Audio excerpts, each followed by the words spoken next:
Hello દોસ્તો, સ્વાગત છે તમારું પાયલ યુનિક કુકિંગમાં। તો આજે આપણે બનાવીશું એકદમ ટેસ્ટી એવી પોચી રોજ એવી ઢોકળીનું શાક। તો શાક બનાવવા માટે આપણે સૌથી પહેલાં લસણ, આદુ અને લીલા મરચાંની આપણે એક પેસ્ટ બનાવીને તૈયાર કરી લેવાની છે। તો આપણે આની એકદમ પેસ્ટ બનાવીને તૈયાર કરી લઈશું। અને હવે આપણે અહીંયા એક મિક્સર જાર લઈશું અને હવે આપણે તેમાં એક વાટકી જેટલો ચણાનો લોટ એડ કરીશું। આપણે આ રીતે એક વાટકીનું માપ લઈ લેવાનું અને તે વાટકીના માપથી આપણે એક વાટકી જેટલો ચણાનો લોટ એડ કરવાનો છે। અને હવે આપણે તે જ વાટકીના માપથી 2 વાટકી જેટલી ખાટી છાશ એડ કરીશું। તો આપણે 2 વાટકી જેટલી છાશ એડ કરી દીધી છે, તમે જોઈ શકો છો। તો હવે આપણે જે આદુ મરચાં અને લસણની પેસ્ટ બનાવીને રાખી છે તેમાંથી આપણે 1 ચમચી જેટલી પેસ્ટ આપણે આમાં એડ કરીશું। અને હવે આપણે તેમાં અડધી ચમચી જેટલી હળદર પાવડર અને અડધી ચમચી જેટલું આપણે તેમાં મીઠું એડ કરીશું। મીઠું તમારે તમારા ટેસ્ટ પ્રમાણે લેવાનું છે। અને હવે આપણે તેમાં 1 ડાંગલી ભરી અને તેલ એડ કરીશું। તેલ એડ કરવાથી આપણે ઢોકળી છે તે એકદમ સરસ સોફ્ટ અને પોચી રોજ જેવી બનશે। તો ના કોઈ બેટર બનાવવાની ઝંઝટ વગર એકદમ ફટાફટ આપણે બેટર બનાવીને તૈયાર કરી લઈશું। તો આ રીતે હવે આપણે જોઈ લઈએ તો આપણે આ રીતે એકદમ સરસ ફાઇન એવું બેટર બનાવીને તૈયાર કરી લીધું છે। તો હવે આપણે આને આ રીતે એક તપેલીમાં કાઢી લેવાનું। આપણે બેટર આટલું પતલું હોવું જોઈએ। તો આપણે આ રીતે પતલું એવું બેટર બનાવી દીધું છે, તમે જોઈ શકો છો।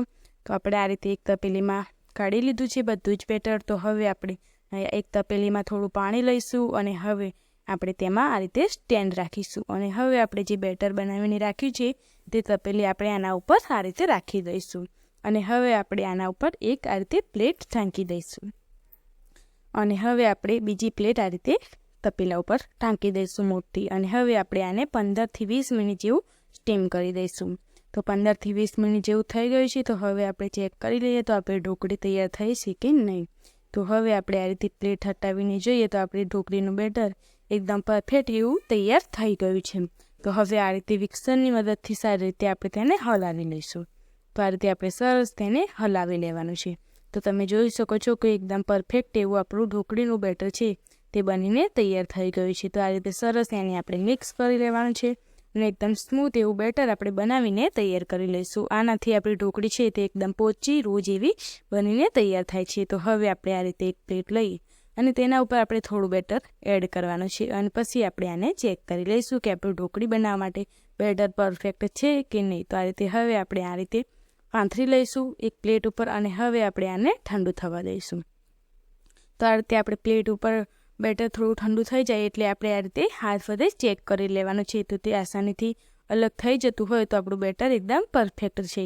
તો આ રીતે આપણે એકદમ આસાનીથી એવું અલગ થઈ જાય છે બેટર। તો હવે આપણું બેટર એકદમ પરફેક્ટ બનીને તૈયાર થઈ ગયું છે। તમે જોઈ શકો છો કે બેટર આપણું એકદમ પરફેક્ટ એકદમ સ્મૂથ એવું આપણું બેટર બનીને તૈયાર છે। તો હવે આપણે આને નીચે ઉતારી દઈશું અને હવે આપણે આ રીતે એક પ્લેટ લઈશું અને તેમાં આપણે આ રીતે તેલ લગાવી દઈશું, જેથી કરીને બેટર પાસ થતી વખતે નીચે ચોટે નહીં એટલા માટે। તો આ રીતે પ્લેટમાં આપણે તેલ લગાવી દેવાનું છે। તો પ્લેટમાં મેં તેલ લગાવી દીધું છે અને હવે આપણે આ રીતે જે બેટર છે હવે તૈયાર કરીને રાખ્યું છે તે આપણે આ રીતે પ્લેટમાં એડ કરી અને સરસ એવું પાથરી દઈશું અને એકદમ સરખા એવા ચોરસ ક્યુબ બને તે રીતે આપણે આને પાથરી દેવાનું છે સરસ।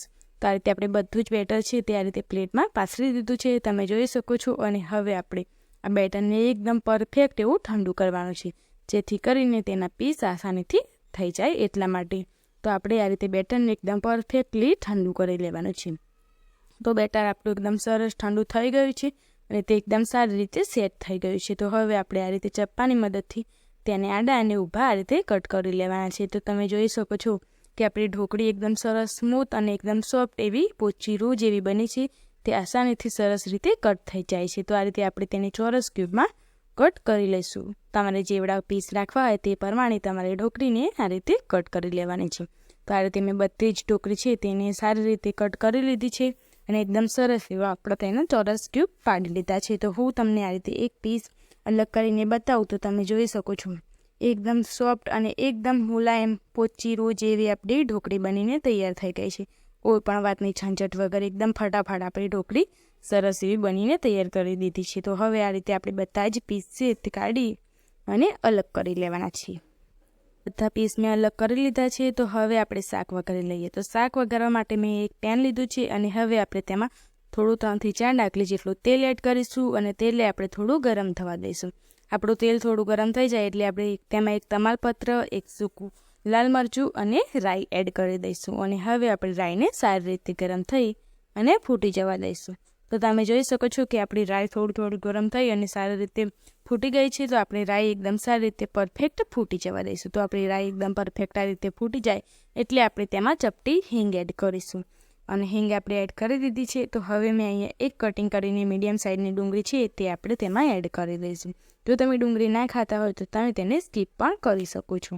તો હવે આપણે આને સારી રીતે મિક્સ કરી લઈશું. તો આ રીતે બધી વસ્તુ સારી રીતે મિક્સ કરી દીધી છે. તો હવે આપણે તેમાં થોડાક મીઠા લીમડાના પાન આ રીતે એડ કરી દઈશું. આ રીતે પાછળથી મીઠા લીમડાના પાન એડ કરીએ તો તે બળતા નથી એટલા માટે. તો હવે આપણે આને સારી રીતે મિક્સ કરી દઈશું અને ડુંગળીને આપણે થોડીવાર માટે કૂક થઈ જાય એટલે આપણે આદુ મરચાં અને લસણની પેસ્ટ તૈયાર કરીને રાખી છે તે આપણે આમાં એડ કરી દેવાની છે અને હવે આપણે આને સારી રીતે મિક્સ કરી અને એકદમ સારી રીતે ગોલ્ડન બ્રાઉન કલર આવે ત્યાં સુધી આપણે ડુંગળીને કૂક કરી લઈશું. તો તમે જોઈ શકો છો કે ડુંગળીનો કલર થોડો ચેન્જ થઈ ગયો છે. તો હવે આપણે તેમાં 1 થી 1.5 ચમચી જેટલું લાલ મરચું પાવડર એડ કરીશું, અડધી ચમચી જેટલો આપણે તેમાં હળદર પાવડર એડ કરીશું અને 1 ચમચી જેટલો આપણે તેમાં ધાણા જીરુંનો પાવડર એડ કરીશું અને હવે આપણે તેમાં અડધી ચમચી જેટલો ગરમ મસાલા પાવડર એડ કરીશું. તો બધા જ મસાલા એડ કરી દીધા છે. તો હવે આપણે તેમાં સ્વાદ અનુસાર મીઠું એડ કરી દઈશું અને હવે આપણે આ બધા જ મસાલાને સારી રીતે મિક્સ કરી દઈશું. તો આ રીતે બધા જ મસાલાને આપણે સારી રીતે મિક્સ કરી લેવાના છે અને એકદમ સરસ તેને કૂક કરી લેવાના છે. તો બધા મસાલા મેં મિક્સ કરી દીધા છે અને તેને 1-2 મિનિટ માટે કૂક કરી લઈશું. તો 1-2 મિનિટ થઈ ગઈ છે. તો હવે આપણે 1 થી 1.5 વાટકી જેટલી આપણે તેમાં છાશ એડ કરીશું અને છાશ આપણી ફાટે નહીં એટલા માટે આ રીતે તરત જ તેને ચમચા વડે પહેલાં હલાવી દેવાની છે અને મીડિયમ ગેસની ફ્લેમ પર આપણે તેમાં 1.5 વાટકી જેટલી છાશ એડ કરી છે અને હવે આપણે તેમાં 1 વાટકી જેટલું પાણી એડ કરીશું. તો આપણી છાશ થોડી ખાટી હોય તો તમે 1 વાટકી છાશ એડ કરો તો પણ ચાલે. તમે તમારા પ્રમાણે તેમાં છાશ એડ કરી શકો છો અને હવે આપણે તેને એક ઉભરવા દઈશું. તો આપણી છાશ એકદમ સારી રીતે ઉકળી ગઈ છે તમે જોઈ શકો છો. તો હવે આપણે 2 થી 3 ઢોકળીના પીસ લેવાના છે અને તેને આ રીતે હાથ વડે મેશ કરી અને આપણે આમાં એડ કરી દઈશું જેથી કરીને આપણા શાકનો રસો થોડો જાડો થઈ જાય એટલા માટે. તો આ રીતે ઢોકળીને સારી રીતે મેશ કરી અને આપણે આમાં એડ કરી દેવાની છે અને હવે આપણે આને સારી રીતે મિક્સ કરી દઈશું. તો બધી વસ્તુ સારી રીતે મિક્સ થઈ ગઈ છે તમે જોઈ શકો છો. તો હવે આપણે જે ઢોકળી તૈયાર કરીને રાખી છે તે બધી જ ઢોકળી આપણે આમાં એડ કરી દઈશું. તો આ રીતે બધી જ ઢોકળી આપણે આમાં એડ કરી દઈશું અને હવે આપણે હળવા હાથેથી સારી રીતે મિક્સ કરી દઈશું. તો આ રીતે હળવા હાથેથી આપણે બધી જ વસ્તુને સારી રીતે મિક્સ કરી અને ઢાંકીને 3 થી 4 થી 5 મિનિટ જેવું આપણે ધીમી આંચ પર કૂક થવા દઈશું. તો 4 થી 5 મિનિટ જેવું થઈ ગયું છે તમે જોઈ શકો છો અને આપણો રસ્તો પણ થોડો જાડો એવો થઈ ગયો છે અને આપણી ઢોકળી પણ એકદમ ફૂલી અને એકદમ સ્પોન્જી બની જાય છે અને આપણું શાક પણ બનીને તૈયાર થઈ ગયું છે. તો હવે આપણે છેલ્લે તેમાં કોથમીરના પાનને એડ કરી દઈશું. તો કોઈ પણ વાતની ઝંઝટ વગર એકદમ ફટાફટ મિનિટોમાં આપણું ઢોકળીનું એકદમ કાઠિયાવાડી એવું શાક બનીને તૈયાર થઈ ગયું છે અને રોટલી કે બાજરાના રોટલા સાથે ખાવામાં ખૂબ જ મજા આવે છે. તો ફટાફટ આપણું શાક બનીને તૈયાર છે. તો હવે આપણે આને સર્વ કરી દઈએ. તો જોતાં જ મોઢામાં પાણી આવી જાય અને કોઈ પણ વાતની ઝંઝટ વગર બનીને તૈયાર થઈ જાય. કોઈ પણ શાકભાજીની જરૂર વગર આપણે એકદમ ફટાફટ એવું કાઠિયાવાડી ઢોકળીનું શાક બનાવીને તૈયાર કરી લીધું છે. તો દોસ્તો તૈયાર છે ઢોકળીનું શાક.